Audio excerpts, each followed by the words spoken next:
Good morning and welcome to our webinar. Thank you for taking time out to join us. It's very much appreciated. My name is Shane Taylor. I head up the UK and EMEA business for ACT Group. I'll tell you a little bit more about who we are shortly. So I'm going to be your host for the next 45 minutes, and it's been incredible the level of interest in this particular webinar. So we're really excited to take you through our technology today. So just a bit of housekeeping before we crack on with the webinar. Any questions at all, put them into the Q&A panel. We will be answering them at the end. So please just post away as you think about them as we go through the webinar. We will answer those at the end just to make sure we keep the flow and structure of the webinar. There's going to be 3 polls, real simple. They are anonymous, so don't worry. You can be very candid. And it will help guide our conversation throughout the webinar. At the very end, we're going to have a simple, I think it's a 5-point survey. So this really does help us. It's multiple choice. Please just click. It will help us with future webinars to make sure it's relevant and hitting the mark for you. And we'll also send a link. So on completing that, you'll have a link to the recording. So that's the format for today. So the agenda, some introductions. So we'll be introducing my colleagues today for the call. I'm going to tell you a little bit more about ACT Group and MacroView and how we fit together. And then we're going to get into the real purpose of today. So we're going to look at MacroView, why SharePoint is becoming such a level of interest as a potential DMS, and why we're seeing this change, particularly now in 2026 and beyond. And then we're going to show the technology. So we can actually show you it working, and then we can do Q&A. And as you'll see from our panel, it's not just ACT Group. We're delighted we'll be joined by someone from Customer World who's actually used the technology. So please challenge us, get those questions into the Q&A, not the chat, into the Q&A, and I'm sure you'll be asking questions that lots of other people have as well. So some introductions. I've already done my intros, so I'm going to hand over just quickly to Andy. Yeah, morning everyone. Andy Brown. I'm the UK Technology Director here at ACT Group. I look after all of our go-to-market technical strategy here for the UK and EMEA region. So nice to see you all. Thank you, Andy. Good morning, Shane. All. My name's Shane Scott. It's quite unique to have 2 Shanes on a panel, to be perfectly honest, and it can get quite confusing. I'm ex-IT director at Shoosmiths and Gowling. Prior to that, I was CIO roles in a variety of industry sectors. I joined Shoosmiths in 2013 and then moved to Gowling in 2020 and deployed MacroView into Shoosmiths in 2014. So thank you very much for joining me. Yeah, Shane, I've not had it where I've actually had to use initials for surnames to know who we're talking about. So that's never happened before. So thank you very much for taking time out to join us. It's really appreciated, and looking forward to your views on that. So ACT Group, who are we? Well, we were established back in 2007, Australia, Melbourne in particular, who be experiencing far nicer weather than we are over here at the moment. What we do is we take amazing technology and we wrap that in service and deliver it back to a range of global customers. We think we've got 3 divisions within the group. ActDocs, which is what we're going to be focusing purely on today, so I'll come back to that in a sec. ActID, which is our cyber division around enhanced due diligence and AI and all that kind of great stuff. And we also have ActSoft. That's where our kind of software development, a lot of our AI and automation tools are developed as well. So that's a quick bit on ACT Group. We're global partners for MacroView, also an Australian tech company, also been around for many years. So a couple of thousands of customers around the world, as you can see, a global organization. And we're going to be talking a lot about their technology. So I'm not going to have to go into too much detail, but probably worth mentioning around their relationship with Microsoft. So as you'll see from today, without Microsoft 365, MacroView, really wouldn't exist. So it sits closely and works very closely with Microsoft, and therefore they are absolutely on the front foot when it comes to new Microsoft features and ensuring that MacroView is tightly integrated. So that's a really key point. So why MacroView now? Why is it starting to really gain a huge amount of interest, particularly within the professional services space?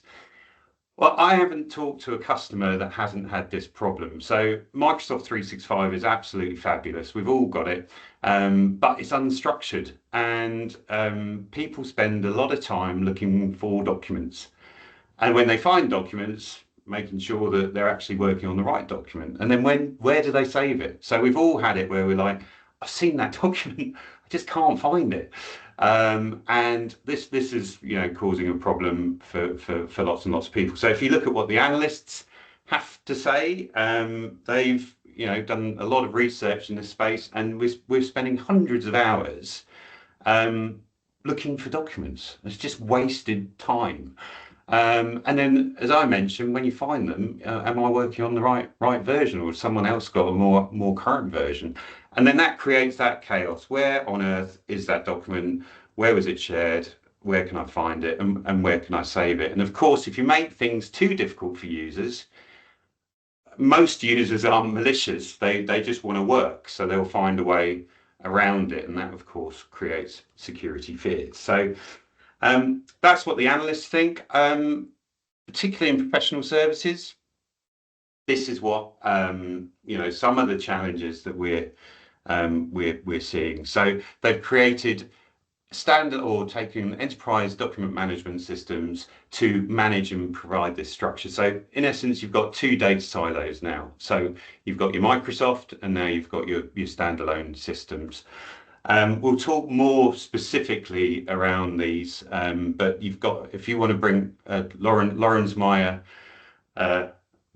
slide driver for today, so we'll just bring them up. But by having these two separate environments, it can create a lot of complexity around how you connect those two worlds, particularly now around the AI and Copilot, if you're investing heavily in Copilot, because needs to see the data. So to try and manage two sets of data, and also for users as well to be trying to work in two different environments, can be complex. And then we start looking at governance and security as well. Do you have separate tools for separate environments? Or if you've already invested in your Microsoft, particularly in an E5 license, you have a lot of this technology available. So this is why we're starting to see this really high level of interest. Put very simply, and Andy and Shane will put a lot more detail around this than my high level view, we provide a single view across the whole 365 environment.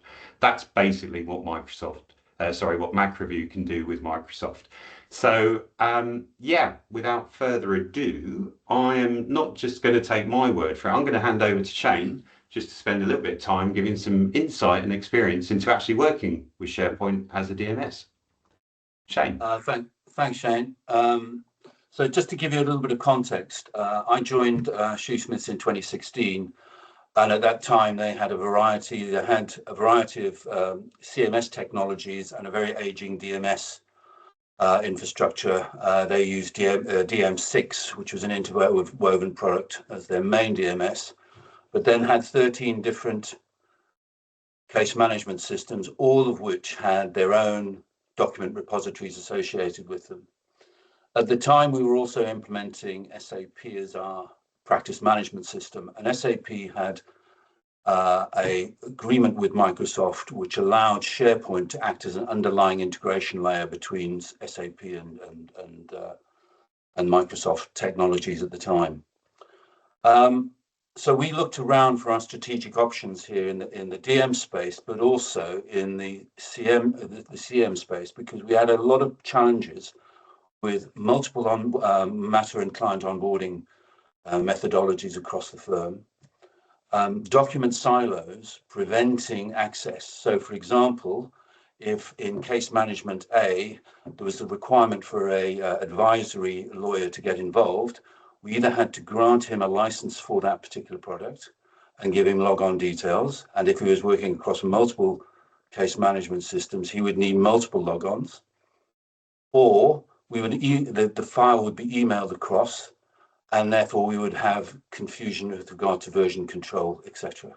That was one of the key things that was equally. There was very little mobility to support agile working, which was a key strategic agenda item within Shoosmiths at the time. They were quite far ahead of the game. When it came to COVID, there was almost no impact on the firm. So we looked around to see how we could exploit our Microsoft technology and SAP. And at the time, we then selected SharePoint in itself is not a professional services grade document management system. It's a platform, but you need that overlay, which provides you with the version control, automated filing, and so on. We looked around, we looked at a number of different products and selected MacroView as our product of choice, alongside a workflow tool called K2, which has subsequently been acquired. And K2 again was built within SharePoint and SharePoint workflows. So we were able to actually implement a DMS case management strategy, which ended up with us having a single pane, a single document store, but you could look at it through Outlook, through the MacroView Explorer in File Manager, through native SharePoint, or through your case management solution. And this allowed us to standardize our client and matter onboarding process with a high degree of automation, collapse multiple CMS technologies into one technology, which had implications across our staffing and skill set requirements as well, because we were no longer reliant on fairly scarce legal tech skills. We could go out into the broader market and recruit Microsoft skills, which was significantly cheaper than if you're looking for legal tech resources. Also, being Macro being built into M365, we were not having to invest in a huge amount of integrations. I'll give you one example. In my Gowling experience, our DMS had 72 integrations with third-party products. We probably had about 4 or 5 within our SharePoint MacroView environment. So it allowed us to simplify the environment completely. It also allowed us to take full advantage of all the enterprise tools that you've got in the Microsoft suite. And that again saved us and allowed us to take full advantage of our enterprise license, which we all know that you probably don't use about 30% of it because we're dealing in a legal tech space where these tools aren't relevant. We were able to actually exploit that as well. Did we have challenges? Yes, I'm not going to deny. One of the key things was you have to get your SharePoint architecture right in the beginning. And you have to look at your site collections, sites, subsites, your libraries and folders, and decide where your client is going to sit in the hierarchy, what are going to be matter libraries, and so on. So you've got to get that right and allow it to reflect the way in which your firm is organized, to make sure you get the inheritance of security and permissions and navigation correct. So that is one thing. So you will need SharePoint skills within your organization. But as I say, there's a lot of those skills are very common within the marketplace, either through ISVs, consultancies, and so on. The other thing is we did, from time to time, we did have performance issues with SharePoint workflows that would actually run rogue. And that way, that has improved in the later, certainly with SharePoint Online, but at the time we did have rogue processes that would affect the workflow performance, we would have to actually monitor those very carefully, and we had a lot of support from Microsoft in that arena at the time. But overall, we found that MacroView was a very stable product in its own right.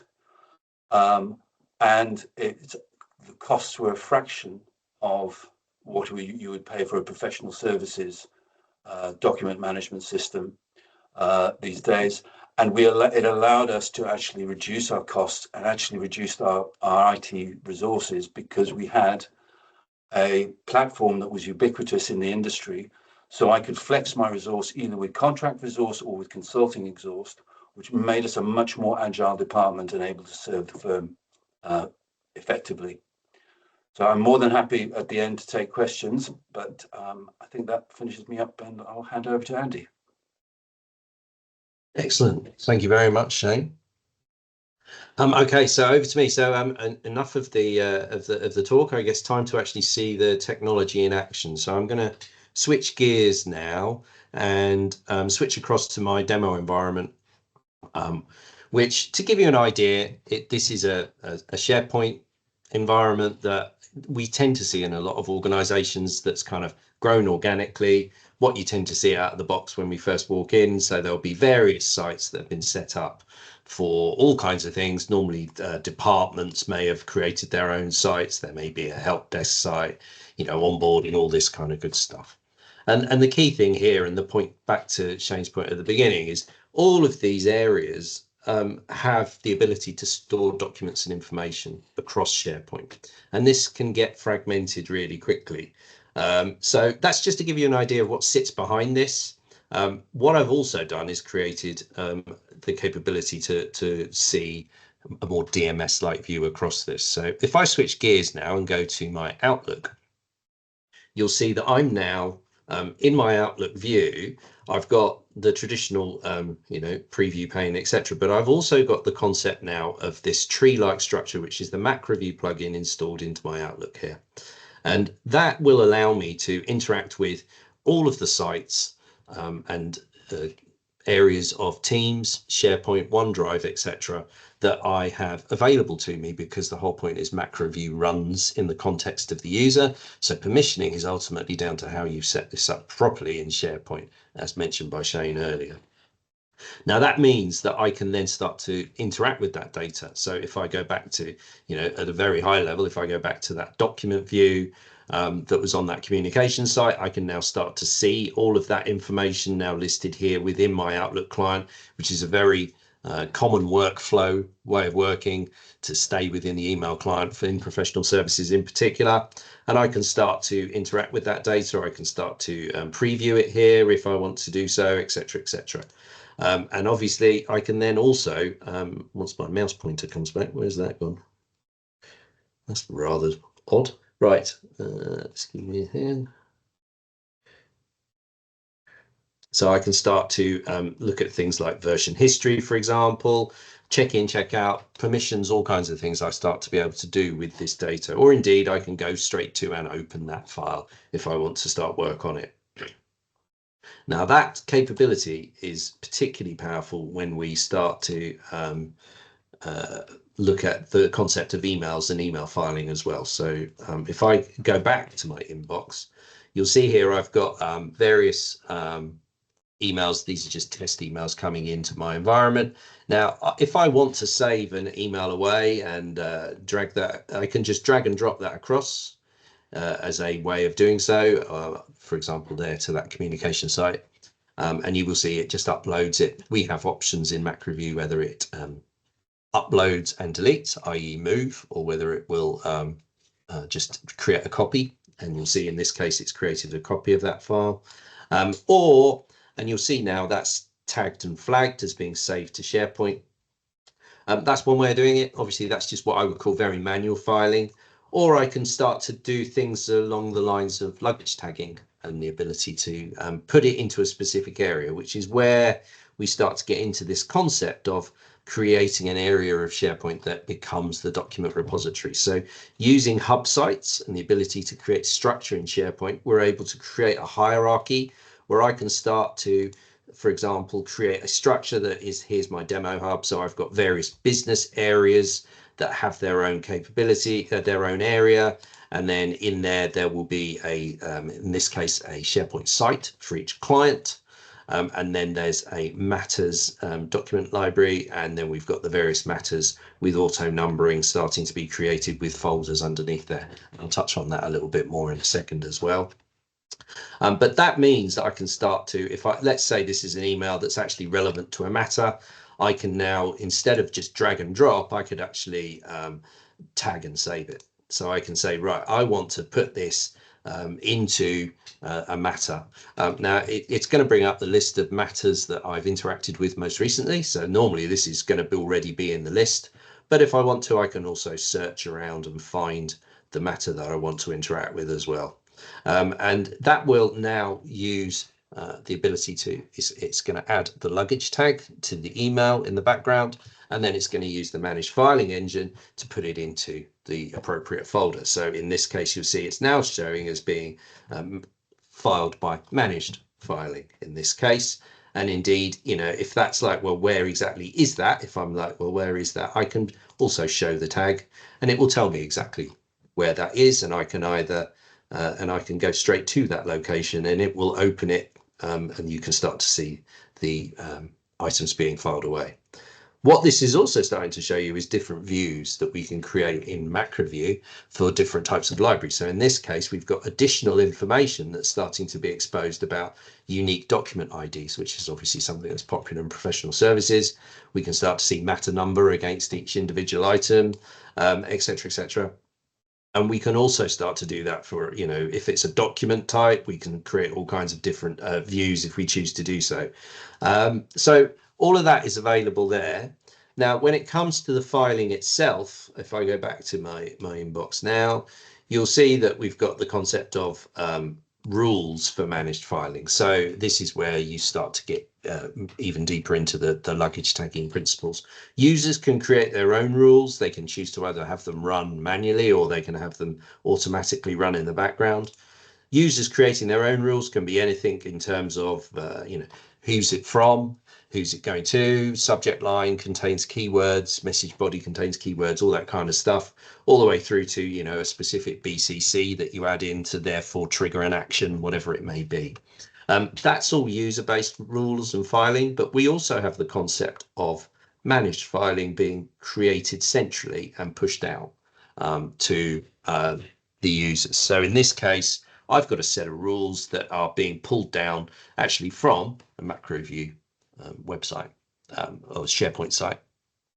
So those rules are pulled down. It's actually a piece of XML. If I switch gears and go back to my browser very quickly, just to give you an idea of the power of this rules engine. This is obviously a piece of XML with regular expressions contained within it, but with this ability to create very complex rules here with regular expressions, I can really get into the weeds of how the luggage tag is created in terms of, in this case, client number and matter number contained within square brackets, etc., etc. And based on the information that gets pulled out from there, I can then say where it will be saved to. So again, we've got the client number and the matter number into the path and the appropriate folder location.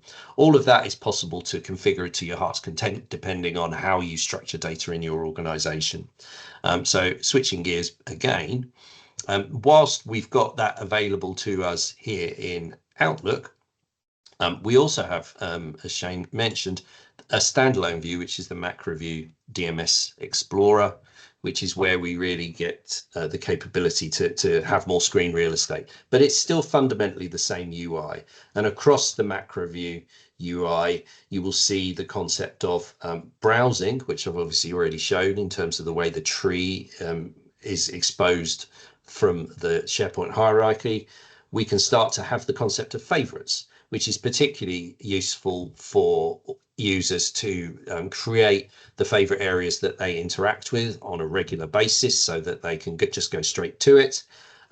In certain cases, we can even pre-populate those favorites. So if you wanted, say, for a certain department or area to pre-populate the favorites, that's something we can do and help you with. We also have the concept of, to Shane's comment earlier, I keep saying Shane Taylor's comment earlier about content chaos. You've got the concept of files shared with me. So you've got the concept of all those things that have been shared with you, whether it's from a OneDrive link, whether it's from Teams channel, whether it's from SharePoint, this will just bring up that history of all the files that you've been shared with you, because MacroView pulls that from the API. And that stays up to date over time. As well as favorites, we've got the concept of recent. So you can have recent files, recent locations, but also recent searches that you've undertaken, which is the final piece I'll just touch on here in terms of the MacroView Explorer. So you've got the concept of search across the site. And this is one of the key powers of MacroView, is its ability to create and keep up to date an index across all of SharePoint, so that if you, for example, you wanted to search for a basic keyword, so in this case I want to search for an NDA across SharePoint, it's going to bring up all of the hits pretty much instantaneously, and that's all of the files that either have NDA in the file name or indeed in the content of the file, and it's brought up all the hits, 107 hits across, doesn't matter which site it was on, that's going to bring those up. As well as basic keyword search, which you can see can get quite complex in terms of the way you look for exact phrase or exclude phrases, etc. You also have the ability, if we're starting to file emails and matter documents away, to actually create custom search panels. And so again, we can push extra configuration down to MacroView and configure it to start to look like and use the terminology that's relevant to your organization. So if you wanted to have email search, you can obviously look from, to, subject, etc. Keyword, obviously, as before, but we also can start to bring in custom content types that we can add as extra metadata. So for example, if you've got certain matter types, I've got just some examples in here, then that will be available, and that, again, that's completely customizable. Or indeed matter status, if that's, if you've got the concept of, matters being closed off and dealt with or pending, etc., then we can work on all of that in terms of search capability. And indeed for matter documents themselves, we can really get into the weeds of what type of document is it.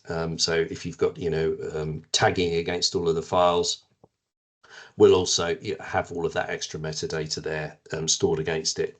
Or indeed, if you just want to search for a certain matter number, if you know the number, you can just bang, go straight to it. So all of that is capability that you have in MacroView as the Explorer.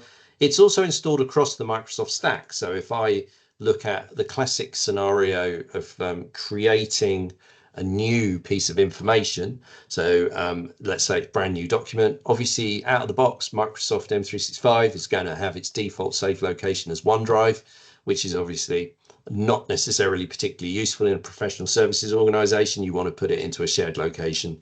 You've got the MacroView toolbar available here within here as well. So if I choose to save that to SharePoint, it's going to bring up the same view for browsing to the appropriate area. So in this case, if I go into my demo hub again and we go back to the our webinar document, and we're just going to call that live demo 1 or something, which is brave. And what that's going to be able to do is when I save that document, it's going to detect that this is an area that has enhanced metadata that needs to be populated as part of file creation. So you can see here that we've, because this is a matter document that's being created, it's now asking you what type of document is this? And that again, all of this is configurable. So if there is a certain type of metadata that or terminology you use in your organization, we can work on all of that. And then that's going to save that away to SharePoint in the background and populate that extra metadata to it, and indeed tag it with the matter number because it's been saved to the appropriate location. Now, all of that is MacroView additional enhanced capability that sits on top of M365. But the beauty of this is the data ultimately still sits on M365 and is viewable still within the browser if that's something that you want to do. So if we go back to our DMS and we start to say, right, well, let's go back to our where were we? Where's our webinar?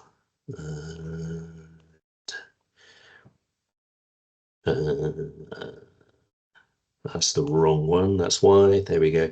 So if we go back to our our webinar and we want to actually open that in the browser, then we'll load that page up, and it's still something that is ultimately visible and available across the M365 stack as well. So this is obviously an example that we've got here, but as part of SharePoint creation, this template for this SharePoint site can be whatever it needs to be, so that, again, to Shane Scott's point earlier, it's important that you get the design right before you just start lumping data in, but this is all possible to do. So that's kind of everything across the M365 stack. Some of you may have noticed I demonstrated that in Outlook Classic. One of the common questions we often get is about, is this available in modern Outlook? And the answer is yes. MacroView have developed and had to redevelop their set of tools for running in modern Outlook, Teams, mobile client, browser, etc. So you've got this ability now within modern Outlook. You'll see that we're seeing items that have now been tagged. We've got the ability to save to the appropriate area in M365, and we've got the ability to browse with DMS Next. So this is currently showing in Outlook, could potentially be in your Teams client. Doesn't really matter, because as a modern M365 application, that can be installed wherever. But you can see that that live demo document that I just created is available there. It's showing as checked out at the moment because I haven't checked it in yet. Depends on the workflow as to whether you want that to be the case. You've got the matter number automatically inherited from the location, etc. So I think that probably covers off most of the features and capabilities in the software, and I think it's probably time to get to some of the questions that I can see are starting to pop in. If I could just come in with a couple of extra things. So the key thing that we found was that it is extremely integrated within the Microsoft stack, to the extent that if you right click on your on say Word in your taskbar, you'll actually get in the latest documents you've viewed anything stored within SharePoint. It's which you don't get in a lot of other DMSs. They don't have that level of integration into the Microsoft stack, and all of these are just little things that enhance the usability and the user interface, the user experience. Excellent, thank you, Shane. Appreciate that. Cool. Okay. Well, I guess it must be time for a bit in Q&A, Shane. Well, yeah, I'm desperately trying to keep on top of all the questions, so I'm just going to start at the top. If we should be okay. If we run out of time, we'll answer all these questions for you. But easy one, I'll do. Will the recording be provided after the presentation? Absolutely. If you can fill out the quick questionnaire, we'll send you a link to the recording. Right. First one, not for me. For the email view, is it possible to have from and to headers, and can those be used to sort the content by fields? So the simple answer is yes. You can customize the columns in the view to your heart's content. As the information is stored away onto SharePoint, the from and to are fields that are created for the email document type. So yes, absolutely fine. Okay, right. Would you separate emails into email in and out? Your choice, I think, is the simple answer. So I think that's ultimately a question, arguably, for your users as to what their preferences are, or indeed what your preferences are for workflow in the future, whatever it may be. The point being, MacroView ultimately can be configured to go to the same folder for both, or you can have it split. No issue there. So SharePoint and Shane Scott, just shout out if you want to add to this, or kind of answer any of these. But SharePoint limits 2,000 hub sites. So if a firm has over 2,000, the hub site won't work with it. Correct. But the key thing here is to get the structure right first time. So if you looked at the example where I gave there, it's actually not that deep a structure. And when we get down to client, it's just a normal SharePoint site. It's no longer a hub site itself. So normally you should be okay with that. Yeah, if I repeat, if some questions are similar, please just tell me, Andy. But for the email view, is it possible to have from and to headers? And can those be used to sort the content by those fields? I think that's similar Done question. that one. Yeah. Done that one.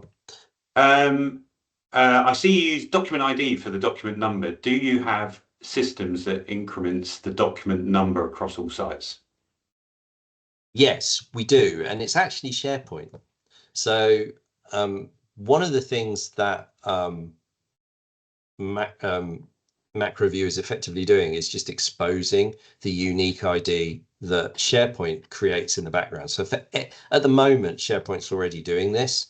The way it's configured and the way it looks can be tweaked to a certain extent if there is a certain sort of convention you want to follow. But SharePoint itself will create a unique identifier for every single document, and it is ultimately a number that is growing over time. So I'm rattling through these, but there is quite a few. Do the email rules for saving documents automatically work from shared mailboxes? Good question. And the simple answer is, I don't know. I think the concept of shared mailbox is an interesting one, because the point of these rules is that you would, rather than putting emails into a shared mailbox, it would be the rules would run in the context of each individual user who has MacroView installed. Will it work across the shared mailbox? I don't see a reason why not. I'd actually have to take that one away and confirm to be absolutely sure.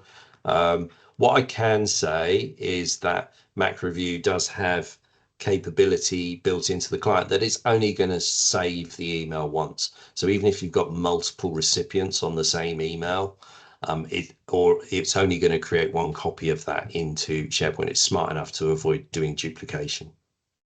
But we can take that one away to absolutely verify it. Yeah. Okay. We've got questions coming in, I think, from two different sources here, but let me have a look on the Q&A here. Is there full audit trail around versioning? Yes, there is. So, and again, this is MacroView exposing the version capability that's in SharePoint and M365 anyway. It's got the UI to show that. So you either have incremental, like if you've got the concept of co-authoring going on, the ability to have multiple people in the document, then it's just going to be incremented quite quickly. Or you can have, major version check-in, check-out capabilities if that's what you prefer to do. All of that is stored away in SharePoint and available, yes. Okay. We've just removed luggage tags from our DMS because they were unpopular generally, but also stopped conversation view from working correctly, which was a fully knock-on the AI efficiency. As this is Microsoft native, do these luggage tags work around that issue? Ooh, good question. I think from a conversation view point of view, I don't see a reason why that would break using MacroView luggage tags, because they're ultimately they can be wherever. They can either be at the beginning or the end of the subject line, whatever, or wherever you want them to be. I couldn't say for absolute certain, but logically, I don't see a reason why it would break. No. In terms of obviously Copilot and other AI capabilities, one of the beauties of MacroView is ultimately the data is on the M365 stack. So it's available to the users using whatever other technology they choose to use, be that Copilot, be that another third-party piece of software, as Shane Scott alluded to earlier. That's one of the key benefits here, is the fact that the ecosystem of things that can interact with the data is dramatically bigger, because everything points at Microsoft kind of by default. Okay. How does MacroView handle a folder with both emails and documents inside? Is there a column that shows either subject or document description?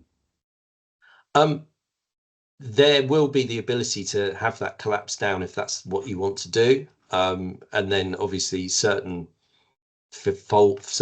files, so it's a .eml file in MacroView sense, will have certain metadata that would potentially not be populated for other types of documents if you want to collapse it all down into one. I don't see a problem with that. Shane, I don't know if you have any prior experience. No, well, the thing is, it inherits the the icon associated with what type of document it is. So if you're browsing through a macro view folder, it's a SharePoint folder effectively. You'll get your Word tag, your Excel tag, your PowerPoint, and your envelope.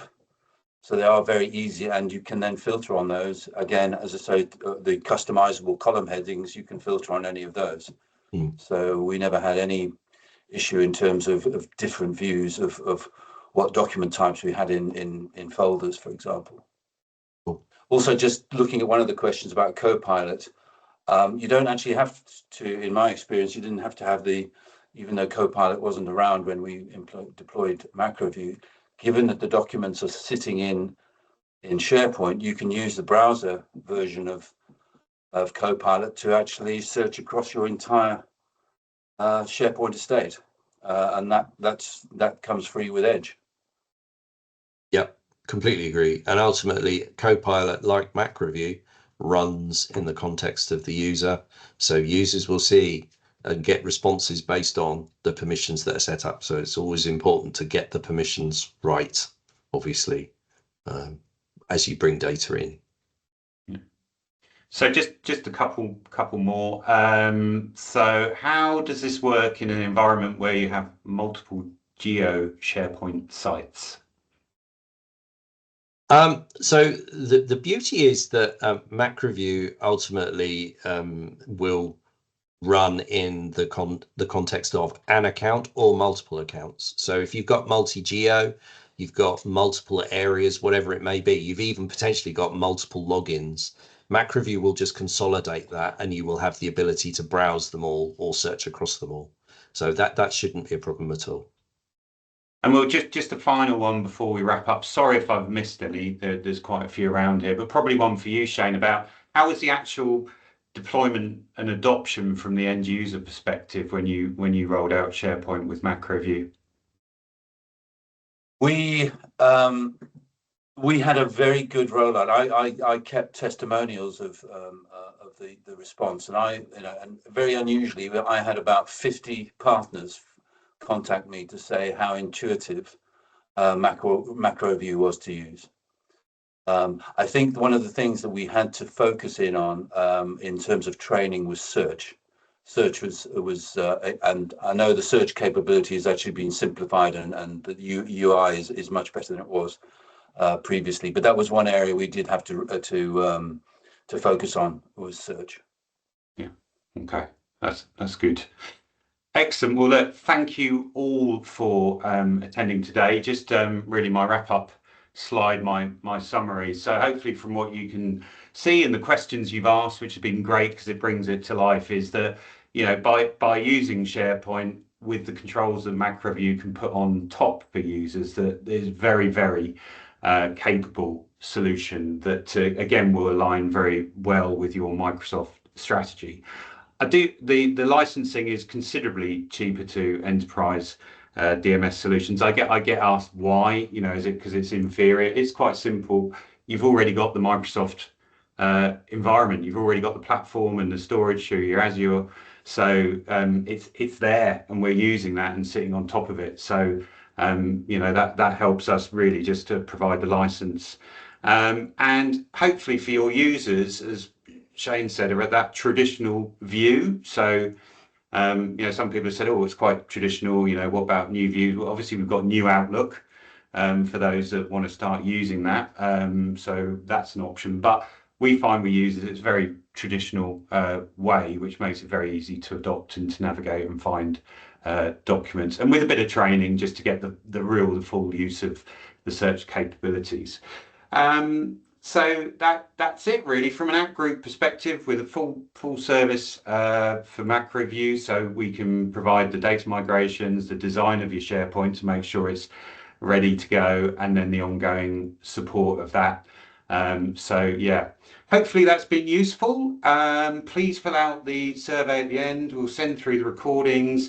If you would like, it's really easy to install the software. So if you would like a free 30-day trial of the tech and actually see it running in your environment, please just get in touch. We'd be more than happy to help. So thank you to my guest speakers. A huge thank you to Andy for your live demo. And to Shane Scott for joining us and sharing his experiences. Really, really appreciated. And of course, thank you everyone for attending the webinar and staying engaged. It's been a fantastic number of you. Hopefully have found it useful. So have a great day, and we'll speak to you all soon. Thank you. Thank you all.